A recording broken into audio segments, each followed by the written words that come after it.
ఏంటంటే కీడు చేయటం మానాలి. ఎంతమంది కీడు చేయటం మానుతారు? అర్థం కావాలి మీకు. ఎంతమంది కీడు చేయటం మానుతారు? కొంతమందికి కీడే అలవాటు, కొంతమందికి కీడే అలవాటు. అందుకని దైవ గ్రంథం ఏమంటుందంటే కీడు చేయట మానండి, మేలు చేయట నేర్చుకునండి. ఈ రెండు ఏది మంచిదో చెప్తారా? ఏది మంచిది? మేలు మంచిది. మనం ఈ లోకంలో బ్రతుకుతుంది దేనికోసం? మేలు కోసమే. పిల్లలకు మేలు జరగాలి, మనకు మేలు జరగాలి, మన పొలాలు పండాలి, పిల్లలు మంచి ఉద్యోగస్తులు అవ్వాలి, మంచి ఆయురారోగ్యాలతో ఉండాలి, మన కుటుంబం కళకళలాడుతూ ఉండాలి, మన పిల్లలు బాగుండాలి, భర్త బాగా ఆరోగ్యంగా ఉండాలి, భార్య ఆరోగ్యంగా ఉండాలి. ఒక మంచి విలువలైన బ్రతుకు మనం బ్రతకాలని కోరుకుంటుంటాం. అంతే కదమ్మా? ప్రతి ఒక్కళ్ళు కోరుకునేది ఏంటి భూలోకంలో? భూలోకంలో కోరుకునేది ఏంటంటే మేలు కోరుకుంటారు, కీడు కోరుకోరుగా. కీడు ఎవరైనా కోరుకుంటారా? అయ్యా మా ఇంటికి కీడే కావాలి, మా పిల్లలకు కీడు కావాలి, నాకు కీడు కావాలి, మేము కీడులో ఉండాలి అని ఎవరైనా అంటారా? అనరు కదా? అంటారా? అనరు. అయితే ఇక్కడ రాయబడిన మాట ఏమిటంటే కీడు చేయట మానండి, మేలు చేయము అంటున్నాడు. అంటే కీడు మానుకుంటే మనకేమొస్తుంది? అది కీడు మానుకోలేదనుకో ఏమొస్తుంది? కీడే వస్తుంది. అందుకని దేవుడు మనల్ని బాగు చేయటానికి, బాగుపరచడానికి, మనల్ని విలువలలో ఉంచటానికి, ఇలువుగా మన కుటుంబాలను దేవుడు చూడాలని, ఇలువుగా మనల్ని చూడాలని దేవుడు చెబుతున్న ఒక మంచి మాట ఏంటంటే కీడు మానుకునండి. కీడు మానుకోవటమే కాదు, మేలు చేయండి కూడా అంటున్నాడు ఆయన. కీడు మానుకున్నంత మాత్రంలో నీకేమీ మేలు జరగదు, కానీ కీడు మానుకున్నప్పుడు మేలు చేయాలి. అర్థం చేసుకోండి. ఎందుకంటే కొంతమంది నేను కీడు చేయను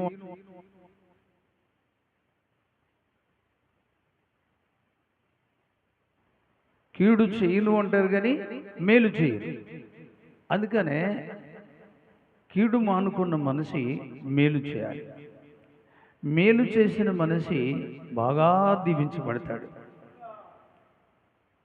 కీడులో నుండి మానుకున్నాడు కనుక మేలు చేస్తున్నాడు కాబట్టి మేలు ఆయనకి సపోర్ట్, కీడు ఆయనకి సమస్యలు, నష్టాలు, ఇబ్బందులు, అనారోగ్యం, ఎన్నో ప్రమాదాలకి గురైపోతున్నాడు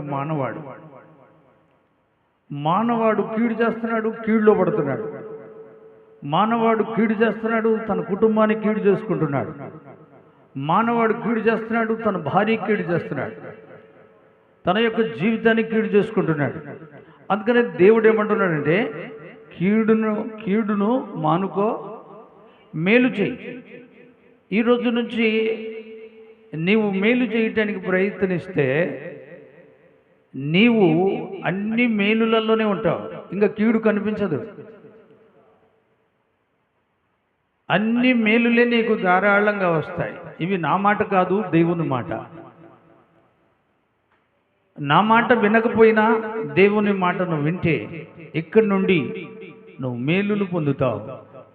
మేలుల వల్ల నీ ఆరోగ్యాలు వస్తాయి, మేలుల వల్ల నీ కుటుంబం కళకళలాడుతూ ఉంటుంది, మేలుల వల్ల నీ భార్య కళకళలాడుతూ ఉంటుంది, నీ పిల్లలు కళకళలాడుతూ ఉంటారు, నీ కుటుంబంలో ఆరోగ్యాలతో చక్కగా వర్ధిల్లుతావు. నువ్వు కీడు చేస్తున్నావు కనుక నీ డబ్బు పాడైపోతావు, నువ్వు కీడు చేస్తున్నావు కనుక నీ ఆరోగ్యం పాడైపోతావు, నువ్వు కీడు చేస్తున్నావు గనక సమాజంలో విలువ లేని ఒక మనిషిగా బ్రతుకుతున్నావు. ఇది మంచి బ్రతుకు కాదు అని దేవుడు చెబుతున్నాడు. దేవునికి ఒకసారి స్తోత్రం చెబుతారా? మేలు చేస్తే దేవుడు నిన్ను ఆశీర్వదిస్తాడు. కీడులో ఉన్నప్పుడు కూడా నిన్ను దేవుడు ఆశీర్వదించాడు. అది కూడా దేవుని ఆశీర్వాదమే. నువ్వు కీడులో నుండి కీడు మానుకొని మేలు చేసి ఆయుర ఆరోగ్యాలతో నీ భార్య లోగిట ఫలించే ద్రాక్షవల్లి వలె ఉంచాలని, నీ పిల్లలు భోజనపు బల్ల చుట్టూ ఒలివ మొక్కల వలె ఉంచాలని దేవుడు ఎన్నోసార్లు నిన్ను పిలుస్తున్నాడు. ఎందుకంటే కీడు నీకు ప్రమాదం, కీడు నీకు శత్రువా, కీడు నీకు విరోధం. నువ్వు కీడు మానుకున్న రోజే నీ జీవితం బాగుపడుద్ది అని దేవుడు అంటున్నాడు. ఏం సమాధానం చెబుతారు మీరు? ఈరోజు నువ్వు ఎక్కడున్నావు? ఈరోజు విశ్రాంతి దినం. ఎక్కడున్నావు? నువ్వు దేవుని సన్నిధిలో ఉంటే దేవుడు నిన్ను సమృద్ధిగా దీవిస్తాడు. ఈరోజు నువ్వు ఎక్కడున్నావు? బ్యాండీ షాపులో ఉన్నావు. ఈరోజు ఎక్కడున్నావు? మూర్ఖులు సావాసంలో ఉన్నావు. ఈరోజు ఎక్కడున్నావు? చెడిపోయే సావాసంలో ఉన్నావు. చెడు మాటలు వింటున్నావు, చెడు ప్రవర్తనతో తిరుగుతున్నావు. నీ భార్యని పరామర్శించటం లేదు, నీ పిల్లలను చక్కగా చూసుకున్నట్టు లేదు. నీకున్న విలువలు గౌరవార్థాలు అన్నీ నువ్వు కీడులో వాటన్నిటిని పాడు చేసుకుంటున్నావు. దేవుడు మాట్లాడుతున్న మాట ఇది. కీడులో నుండి కీడు మానుకొని నువ్వు మేలు చేస్తే దేవుడు నువ్వు ఉన్న చోటుకే వచ్చి నిన్ను ఆశీర్వదిస్తాడు. దేవునికి స్తోత్రం. దేవుడు సర్వమానవాళ్లను కాపాడటానికి ప్రయత్నిస్తున్నాడు. నువ్వు కీడులో ఉంటే ఆయన నిన్ను చూసి బాధపడతాడే కానీ అంతకు మించి నువ్వు పోవటానికి దేవుడు ఎంత మాత్రం ఇష్టపడడో. అర్థమవుతుందా? ఇంకొక మాట చెప్పునా? కీడు దుష్టుడిది, మేలు దేవుంది. ఇప్పుడు మనం ఎవరి పక్షంలోకి రావాలి? ఎందుకు రావాలి? మేలు కోసం. దేవునికి స్తోత్రం కలుగునుగాక. ఈరోజు కష్టపడి చదువుతున్నావే, ఎందుకు చదివావు? మేలు. అదేమిటి మేలు? ఒక ఉద్యోగం వస్తుందని. నువ్వు చదువుకున్నావు కష్టపడి, అమ్మా నాన్న కష్టార్జితంతో. నీ పూర్వీకులు ఆస్తితో చదువుకున్నావు, కష్టపడ్డావు, ప్రయోజకుడు అవుతున్నావు. నీవు కీడులో ఉంటే ఆ మేలు నీకు దొరకదు. ఆ కీడును మానినప్పుడే నీకు మంచి ఉద్యోగం, మంచి భవిష్యత్తు, మంచి ఆరోగ్యం, మంచి జీవితం మేలులో ఉంది కానీ కీడులో లేదు. ఒకవేళ ఉందనుకుంటున్నావా, రాను రాను నీకున్న ఆస్తులు అంతస్తులు అన్నీ పోతాయి. నీకున్న అందసందాలు అన్నీ పోతాయి. నీకున్న ఆరోగ్యం కూడా కుషించిపోతుంది. దయచేసి ఇప్పుడే కీడు మానుకొని కీడును వదిలేసి మేలు చేయాలి. ఎంతమంది చేస్తారు మేలు? చెప్పండి. ఇప్పుడు అర్థమైందా మీకు దేవుని వాక్యం? అర్థమైతే నీవు బాగుపడతావు. అర్థం చేసుకోకుండా ఆ మురికి గుంటలో, ఆ కీడులో, ఆ చీకటిలో, ఆ దరిద్రపు బతుకులో నీ భార్యని ఏడిపించి, నీ పిల్లలను వేడిపించి, కుటుంబాన్ని పాడు చేసుకుంటూ నీవు ఇప్పుడే ఆ కీడులో నుండి కీడు మానుకొని మేలు చేస్తే నీకు దేవుడు ఎంతో సహాయపడతాడు. ఆ సహాయము దేవుడు నీకు ఇవ్వాలని నేను ప్రార్థన చేస్తా. మరి నువ్వు మానుకుంటావా? మానుకుంటానన్నోళ్ళు చేతులు చెప్పండి. ఇక్కడ వినేవాళ్ళు చెప్పాలి. ఈ యూట్యూబ్ ఛానల్ వల్ల వినేవాళ్ళు కూడా తెలుసుకొని ఇప్పుడే నువ్వు కీడు నుండి తొలగాలి. ఆ కీడు నీకు ప్రమాదం. ఆ కీడు నీ జీవితాన్ని పాడు చేస్తుంది, నీ ప్రాణాన్ని తీస్తుంది, నీ అందసంధాలను తీసేస్తుంది, అవసరమైతే నీ ఉద్యోగాన్ని కూడా తీసేస్తుంది. కీడు మంచిది కాదు అని నేను మీకు తెలియపరుస్తున్నాను.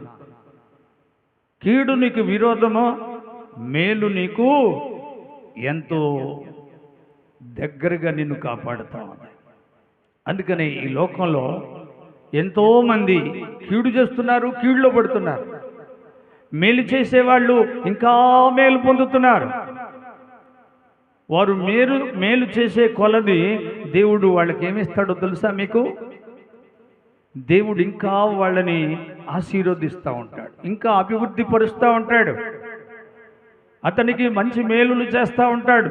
ఎందుకంటే మేలు దేవుని పక్షంలో ఉంది, కీడు దుష్టుని పక్షంలో ఉంది. అందుకనే దుష్టుని మాట విని వాళ్ళందరూ చాలా ఇబ్బంది పడుతున్నారు. దేవుడు ఏమన్నాడో తెలుసా మీకు?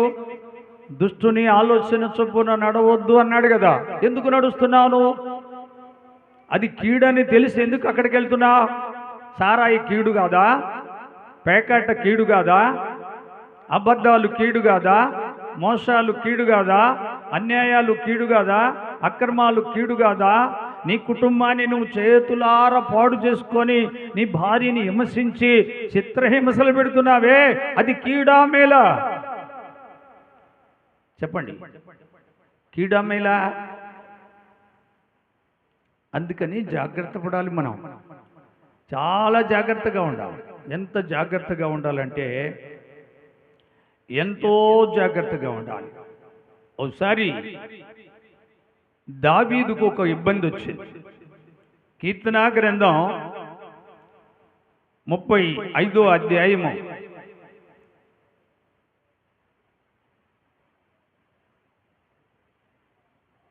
13వ వచనం.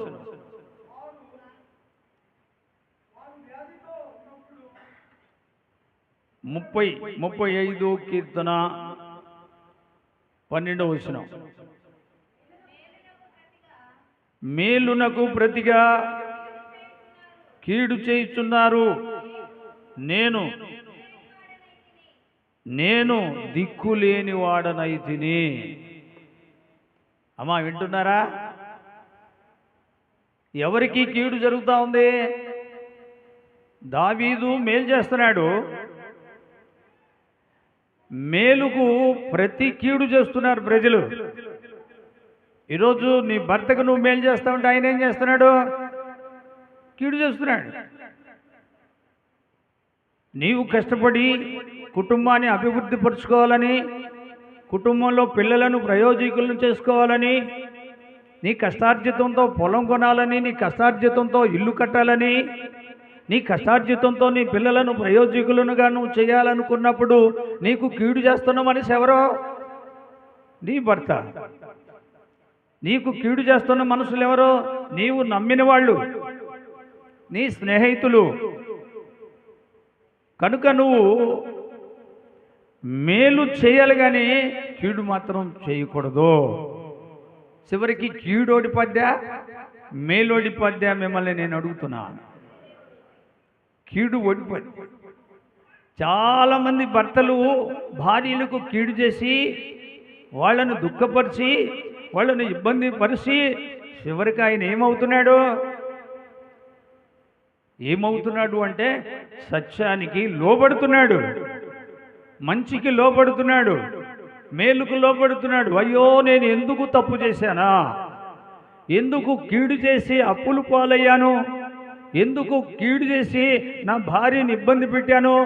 ఎందుకు కీడు చేసి నా పిల్లలను చదివించుకోలేకపోయినాను అని చివరిలో అన్నీ పోగొట్టుకున్నాక తను ఏం చేస్తాడు అంటే, అయ్యా నన్ను కాపాడు అంటాడు.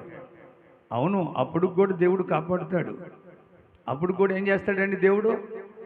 దేవుడు జాలి గలవాడు కదా, ప్రేమ గలవాడు కదా, కరుణామయుడు కదా, దయగలవాడు కదా.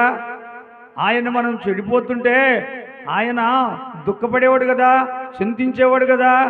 ఆయన మనల్ని ఎన్నడూ విడబాయడు కదా.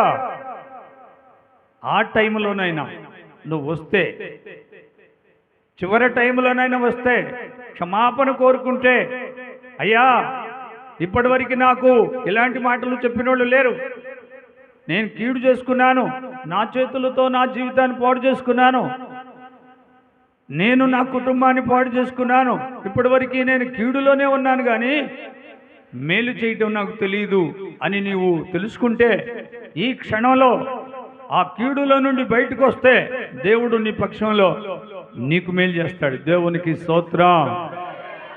మేలు చేసే దేవుడా, కీడు చేసే దేవుడా? కొంచెం పెద్దగా చెప్పండి. అది అటు చెప్పాలి. అర్థమవుతుందండి? నీతిమంతుడు పొరుగువానికి దారి చూపుతాడంట.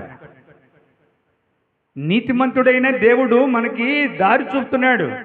ఒకవేళ నీ స్నేహితుడు నీకు దారి చూపకపోయినా, ఒకవేళ నీ కుటుంబంలో నీ భర్త నీకు మంచి మాటలు చెప్పకపోయినా, నీ భార్య మంచి మాటలు చెప్పకపోయినా, నీకెవరైనా బంధువులు మంచి సలహాలు ఇవ్వకపోయినా, ఆ సృష్టికర్త అయిన దేవుడు ఈ రోజున నీకు మంచి మార్గాన్ని చూపుతున్నాడు.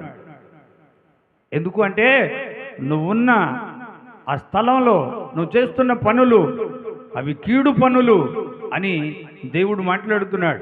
సామెతల గ్రంథంలో సత్యమున్నాడు.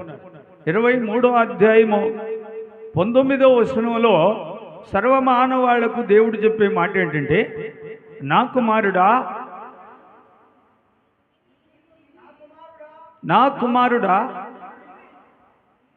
నీవు విని జ్ఞానము తెచ్చుకొనుము, నీ హృదయము యథార్థమైన త్రోవలు యందు చక్కగా నడుచుకునుము. దేవునికి స్తోత్రం. నువ్వెక్కడ నడుస్తున్నావు? ఎక్కడున్నావు? నువ్వు ఎవరి మాట వింటున్నావు? ఒకసారి ఆలోచించండి. చాలామంది వాళ్ళ జీవితాల్లో సంతోషం లేక, సుఖం లేక, వారి కుటుంబంలో ఆనందం లేక, పిల్లలలో మంచి లేక ఎంతోమంది ఎన్నో రకాలైన కష్టాలు పడుతున్నారు లోకంలో. ఈ కష్టాలు పడే వాళ్ళందరికీ దేవుడు చెప్తున్న మాట ఏంటంటే, నా కుమారుడా విని జ్ఞానం తెచ్చుకో, యథార్థమైన త్రోవల యందు చక్కగా నడుచుకో. దేవునికి స్తోత్రం. దేవునికి స్తోత్రం. మరి ఎక్కడ నడుచుకోవాలి మనం? ఇప్పుడు చెప్పండి ఎక్కడ నడుచుకోవాలి? కీడులోనా, మేలులోనా? చేతులు చెప్పండి. ఇప్పుడు మీకు ఏది కావాలి? మేలు కావాలి. మరి మేలు కావాలన్న వాళ్ళు మీరు ఏం చేస్తారు అంటే, కీడు మానేయండి. దుర్భాషలు కీడు కాదా? షాడీలు కీడు కాదా? పొరుగు వారి మీద ఏవో నిందులేయటం కీడు కాదా? ఈ మాటలు మీకేమైనా ఇబ్బందికరంగా ఉన్నాయా? చెప్పండి. కీడు చేసే వాళ్ళకి ఇబ్బందికరంగానే ఉంటాయి. మేలు చేసే వాళ్ళకి చాలా ఆనందం. నేను మేలు చేయాలి, మేలు పొందాలి, మేలు చేసే వాళ్ళల్లో నేను కలిసి ఉండాలి, అదే నా ఆశీర్వాదం, అదే నా ఆనందం, అదే నా సంతోషం, అదే నా జీవితం. నా కుటుంబం బాగుండాలి, నా పిల్లలు బాగుండాలి, నేను కళకళలాడుతూ ఉండాలి, నేను ఎలా ఉన్నానో అలా వాళ్ళు కూడా ఉండాలి. అందుకని నిన్ను వలె నీ పొరుగు వారిని ప్రేమించు అని దేవుడు కొన్ని మంచి మాటలు మనకు బోధిస్తూ ఉన్నాడు. ఆయనకి స్తోత్రం కలుగునుగాక. వింటున్నారండి? దావీదు ఏమంటున్నాడు? అయ్యా నేను మేలు చేశాను, వాళ్ళు నాకు కీడు చూస్తున్నారు, అయినా నాకేం పర్వాలేదు, నీవున్నావు, నీవుండగా నాకు భయం ఏముంది? ఆకాశమందు నీవు తప్ప నాకెవరో అక్కరలేదు అని భక్తులు ఎంతగానో మేలు చేశారు, మేలు పొందారు. అసలు ఇంతకీ మిమ్మల్ని ఒక పాయింట్ అడుగుతా, దానికి అర్థం చెప్పాలి. మేలు మంచిదా, కీడు మంచిదా? మేలు సంపాదించుకుంటారా, కీడులోనే ఉంటారా? దయచేసి ఇప్పుడుకైనా తెలుసుకో. నువ్వు చేసే కీడు నీ భార్య ఎంత ఏడుస్తుందో తెలుసా? నువ్వు చేసే కీడుకు నీ భర్త ఎంత కుంగిపోతున్నాడో తెలుసా? ఒకసారి ఆలోచించావా? ఎప్పుడైనా మేలు గురించి ఎప్పుడైనా తెలుసుకున్నావా? మేలు ఎలాంటిదో నువ్వు తెలుసుకున్నావా? కీడు ఎలాంటిదో తెలుసుకున్నావా? కీడు నీ జీవితాన్ని పాడు చేస్తుంది, కీడు నీ కుటుంబాన్ని పాడు చేస్తుంది, కీడు నీ ప్రాణాన్ని తీస్తుంది, కీడు నీకు ఏమీ లేకుండా దేశ దిమ్మన్ని కూడా చేస్తుంది. అవి కయ్యోనుకు జరిగింది ఆ పరిస్థితి. కయ్యోను పని ఏమైంది? కీడు చేశాడు, కీడులో పడిపోయాడు, తన చరిత్రే లేకుండా పోయి. వింటున్నారా? ఎందుకు ఈ లోకంలో బ్రతకాలి? దేనికి బ్రతకాలి అసలు మనం? చెప్పండి.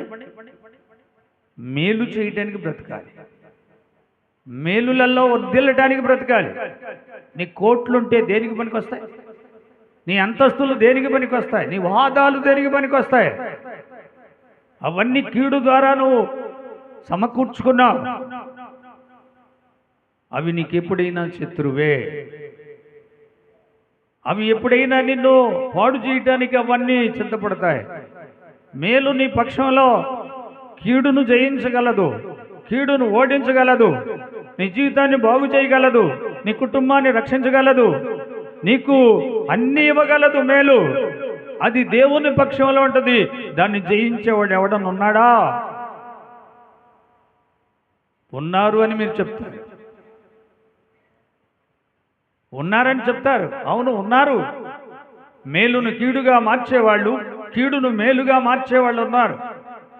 ఒక దినాన వాళ్ళకి మేలు వాళ్ళని ఓడిస్తుందని, ఆ కీడు ద్వారా వాళ్ళకెంతో నష్టాలు కలుగుతాయని ఒక దినాన వాళ్ళకి అర్థమవుతుందని కూడా నేను చెప్తున్నాను. ఎందుకంటే మనిషి మేలు చేయాలి, మేలుతో బ్రతకాలి. అదే మనిషి జీవితానికి ఒక ఆస్తి అని కూడా చెప్తున్నాను. మనిషి జీవితానికి చివరికి మిగిలేదేమిటో తెలుసా? మేలు. ఆ మేలు నిన్ను కాపాడుతుంది, నిన్ను పోషిస్తుంది, నిన్ను సంరక్షిస్తుంది, నీకు కావలసిన మంచి ఇల్లు ఇస్తుంది, నీకు కావలసిన మంచి భార్యని ఇస్తుంది, మంచి భర్తనిస్తుంది. ఇవన్నిటిని ఇవ్వగలిగింది మేలు. ఈరోజు ఆ మేలును నువ్వు పోగొట్టుకుంటే నువ్వు బ్రతకటం కూడా నష్టమే. నీ బ్రతుకులో కూడా ఏ మేలు ఉండదని కూడా దైవ గ్రంథం మనకు బోధిస్తుంది. అందును బట్టి మీరు అర్థం చేసుకున్నాడు. నేను చెప్తున్న మాటలు దేవుని మాటలే కానీ మరొక మాటలు కాదని కూడా మీకు నేను తెలియపరుస్తున్నాను. అర్థమవుతుందా? ఎప్పుడు కూడా అర్థం చేసుకోవాలి. బైబిల్ గ్రంథంలో మనం మరోసారి చదివితే యాకోబు పత్రిక 4వ అధ్యాయము 17వ వచనంలో, కాబట్టి వినండి, కాబట్టి మేలైనది చేయని ఎరిగి ఉండి అలాగా చేయని వానికి పాపము కలుగును. వింటున్నారా? అర్థమవుతుందా మీకు ఈ మాట? మేలు నీ ముందుంది, మేలు నీకు దగ్గరికి వచ్చింది, మేలు నీ కుటుంబంలో ఉంది, నీ జీవితంలో ఉంది. అది మేలని నీకు తెలుసు. దాన్ని చేయకపోతే పెద్ద నేరస్తుడు అవుతావు. నీ భార్యకి నువ్వు మేలు చేయకపోతే నేరస్తుడు కావా? నీ కుటుంబానికి నువ్వు మేలు చేసుకోకపోతే నువ్వు నేరస్తుడువా లేక మంచోడివా? ఏమంటే ఈరోజు కీడు చేసి భార్యలను వేడిపించి ఆ కీడు చేసే భర్త వస్తూ ఉంటే భార్య ఆ ఇంటిలో ఉండటానికి స్థానం లేక వారి పుట్టిన పిల్లలు సంతోషించకుండా ఆ తల్లి ఇటొకళ్ళని అటొకళ్ళని సంకం పెట్టుకొని ఆ కీడు చేసే భర్త ఏదో ఒక టైంలో చంపేస్తాడని చాటుగా పారిపోయి మరొక విళ్లలో దాచుకున్న స్త్రీలు లేరా? సమాజం ఎలా ఉంది? ఈ సమాజంలో కుటుంబాలు ఎలా ఉన్నాయి? పిల్లలు ఎలా ఉన్నారు? భర్తలు ఎలా ఉన్నారు? కుటుంబం ఎలా ఉందో ఒక్కసారి ఆలోచించండి. ఎందుకు అలాంటి దరిద్రతగా మానవాడు దిగజారిపోతున్నాడు అంటే అతడు కీడు చేస్తున్నాడు. మనిషి కీడు చేయకూడదు అంటాడు దేవుడు. మరి నువ్వెందుకు కీడు చేస్తున్నా? ఆ కీడుతో నీకేం పని? ఆ కీడు నీకు ప్రమాదం కదా, ఆ కీడు నీకు శత్రువు కదా, ఆ కీడే కదా నేను నష్టాల్లో పరుస్తుంది, ఆ కీడే కదా నీకు అనారోగ్యం, ఆ కీడే కదా నీకు ఇలువ లేకుండా సమాజంలో నీవు తల దించుకునేటట్టు చేస్తుంది కదా. మరి దాన్ని ఎప్పుడు ఓడిస్తా? ఇప్పుడు నేను ఒక మాట అడుగు చెప్తారా? కీడు పక్షంలో ఎంతమంది ఉంటారో చేయతండి. ఎవరు ఎత్తలేదు, కీడని తెలిసిపోయింది. మరి మేలు పక్షంలో ఎంతమంది చేయెత్తుతారు? మేలు పక్షంలో చాలామంది చిన్నతనం ఉండి చెయ్యెత్తడం, మేలు చేయడానికి వాళ్ళకి ఇష్టం ఉండదు. సరదా కీడు చేయటానికి. సరదా అండి, సరదా. అదొక సరదా అయిపోయింది లోకంలో. నేనంటున్నాను, మీరు చేతులు ఎత్తిన వాళ్ళందరూ కీడు మీద పోట్లాడండి, కీడు మీద పోట్లాడండి, కీడును ఓడించండి, కీడును జయించండి. కొందరిని బ్రతికించండి, కొందరిని మంచి మార్గంలోకి తీసుకురండి, కొన్ని కుటుంబాలను కాపాడండి, కొంత భార్యాభర్తల మధ్యలో సమాధానపరచండి. అర్థమవుతుందా? మేలులో ఉండి కీడును జయించమంటే ఏదో ఒక కత్తో కర్ర తీసుకొని యుద్ధం చేయమని చెప్పటంలా నేను. మేలు చేస్తా, కీడును జయించండి. దేవునికి స్తోత్రం. మేలు చేస్తున్నప్పుడు కీడు ఓడిపోద్దా, లేకపోతే నీ మీద పోట్లాడుద్దా? నీ జీవితంలో కీడనే గూడుంది, కీడనే చేదు ఇత్తనం ఉంది.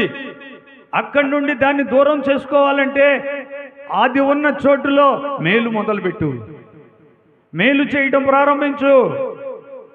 ఆ మేలు కీడును జయిస్తుంది. దేవునికి స్తోత్రం. మరి అపకారంగా చేస్తారా? అపకారంగా చేయమంటే ఇంటికి వెళ్ళగానే కర్ర పట్టుకొని ఏదో ఒక చేతిలో ఏదో ఒక ఆయుధం పట్టుకొని, ఇదిగో నువ్వు కీళ్ళలో ఉన్నావు, నిన్ను కొడతానంటావా? అక్కడ ఇంకా ఎక్కువైపోద్ది గొడవ, సమస్య ఎక్కువైపోద్ది. అలా కాదు. నీ భర్తను కీడులో ఉన్న ఆయన్ని కాపాడుకోవాలంటే, నీ భార్యని కీడులో ఉన్న భార్యని కాపాడుకోవాలంటే, మీ పిల్లలు కీడులో ఉన్న మీ పిల్లలను కాపాడుకోవాలంటే ఇప్పుడు నువ్వు మేలనే ఆయుధాన్ని చేతపట్టు. మేలనే లక్షణాన్ని, ఆ లక్షణము నీలో మొలక మలవని అది మానైపోద్ది. అదే మేలు. కుప్పలు కుప్పలు ఆశీర్వాదాలు నీకు వస్తాయి. దేవునికి స్తోత్రం. మరి ఆ పని చేస్తారా? చాలా లేట్ అయిపోయింది, సమయం అయిపోయింది. నువ్వు వచ్చింది ఏ టైంలో అది తెలుసుకో ముందు. ఇక్కడికి వచ్చి గొనుగుడు సొనుగుడు పెట్టద్దు.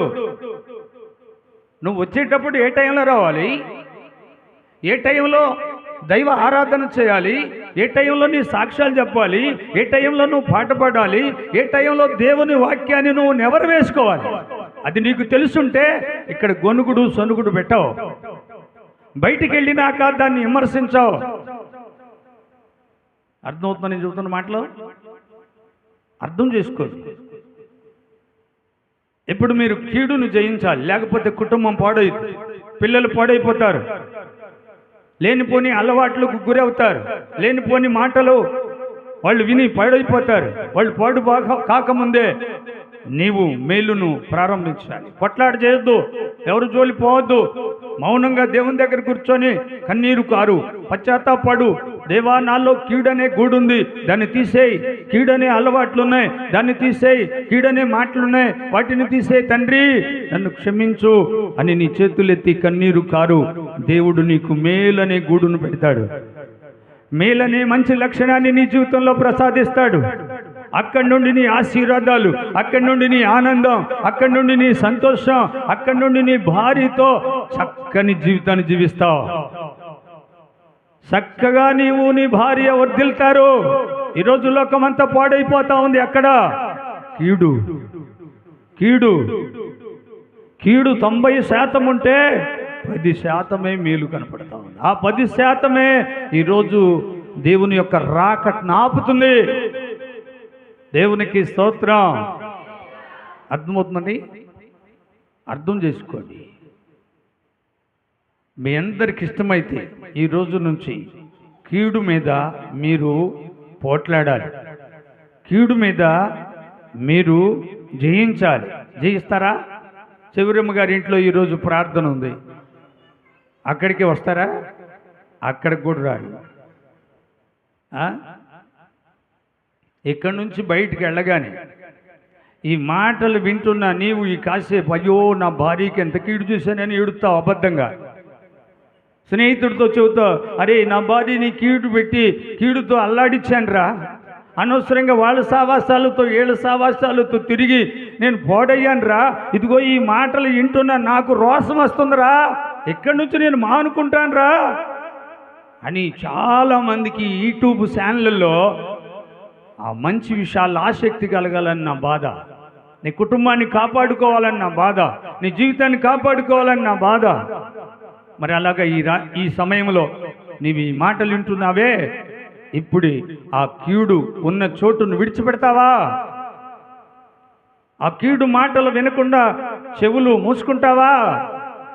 ఆ కీడు మాటలు మాట్లాడకుండా నోటికి వాక్యం అనే సిక్కం వేసుకుంటావా? అలా వేసుకున్న వాళ్ళు ఉంటే చేతులు ఎత్తండి, నేను వేసుకుంటాను ఇక్కడి నుంచి అని. మృదువైన మాటలతో మళ్ళీ నీ కుటుంబాన్ని కాపాడుకో. ఏమండి, వింటున్నారా? అర్థం చేసుకునండి. ఎందుకంటే మనిషి ఎంతకాలం బ్రతుకుతున్నాడు అనేది కాదు లెక్క, ఎంత మంచి పనులు చేస్తున్నాడు, ఎంత మేలు చేస్తున్నాడు అనేది లెక్క పెట్టుకోవాలి. పుస్తకంలో రాసుకుంటూ ఉండాలి. ఎప్పుడు కీడే లెక్క పెట్టుకుంటూ ఉంటే ఈ కుప్ప తీసుకెళ్ళి న్యాయమూర్తి దగ్గర పెడితే నిన్ను చివరికి సంఖ్యలతో బంధించి ఆరని అగ్నిలో పడేస్తాడు. ఇంక అక్కడే నువ్వు ఉండేది. అర్థమవుతుందా? ఎక్కడుంటా? సింహాసనం మీద కూర్చుంటావు. ఇక్కడ నీ భార్యను మోసగించావు, నీ భర్తను మోసగించావు, నీ పిల్లల్ని అన్యాయం చేసుకున్నా, నీ స్నేహితులను అన్యాయం చేశావు, లోకంలో ఇష్టలు విడిగా బ్రతికావు, నీ ఇష్టానుసారంగా బలం ఉంది, శక్తి ఉంది, డబ్బు ఉందని చివరికి ఆయన చేతులు ఓడిపోతావని నేను చెబుతున్నాను. అది న్యాయం, అది మేలు. కీడును జయించగలిగింది న్యాయం. చేతులెత్తి దేవుని స్తోత్రం చెప్పండి. కీడును జయించగలిగినది న్యాయం. ఆ న్యాయము దేవుడని చెప్తున్నాను. ఎంతమంది నమ్ముతారు? న్యాయం ఎవరో చెప్పండి అమ్మా. మేలు ఎందుకు చేసుకోలేకపోతున్నావో నాకు అర్థం కావట్లా. చివరిగా మీ అందరి కొరకు ప్రార్థించబోతున్నాను. ఒక్క మాట చెప్తాను. యాకోబు పత్రిక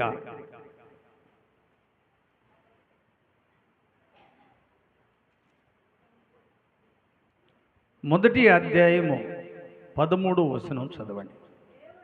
దేవుడు కీడు విషయమై శోధింపనేరడు, ఆయన ఎవరిని శోధింపడు. ఒకసారి 2 చేతులు చెప్పండి దేవునికి. దేవుడు ఎప్పుడు కూడా ఒక మానవానికి కీడు చేయడు.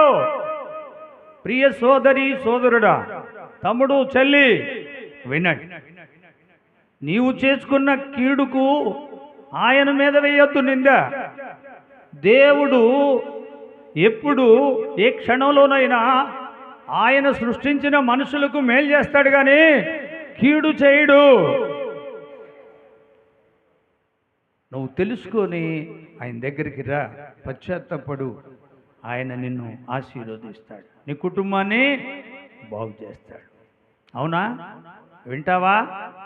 ఇప్పటికైనా మానుకుంటావా? బుద్ధి కలిగి ఉంటావా? జ్ఞానం కలిగి ఉంటావా? అమ్మకు నాన్నకు లోబడతావా? భార్య మాట వింటావా? భర్త మాట వింటావా? సమాజంలో జాగ్రత్తగా బ్రతుకుతావా? అలా బ్రతుకుతానని చేతులెత్తితే మీ కొరకు నేను ప్రార్థన చేస్తాను. చివరిగా అందరూ లేచి నిలబడి, చివరిగా మీ కొరకు నేను ప్రార్థన చేస్తాను. అందరు లేచి నిలబడండి. అందరు లేచి నిలబడండి. తర్వాత కూర్చోబెడదాం. అందరు లేచి నిలబడండి.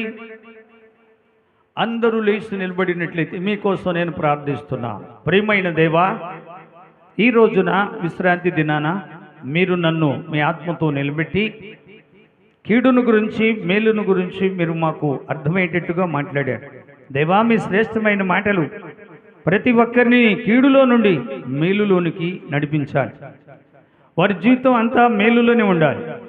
చివరిదాకా వారు, వారి పిల్లలు, వారి కుటుంబం మీ మేలులో వర్ధిల్లాలి, అభివృద్ధి చెందాలి. ఎంతోమంది కీడులో ఉన్న జీవితాలు నా ప్రార్థన ద్వారా కాపాడాలి. కూడి వచ్చిన బిడ్డలందరినీ కాపాడి ప్రతి ఒక్క కుటుంబానికి ధారాళమైన మేలులు చేయమని యేసయ్య నామములో అడుగుతున్నాను తండ్రి. ఆమేన్.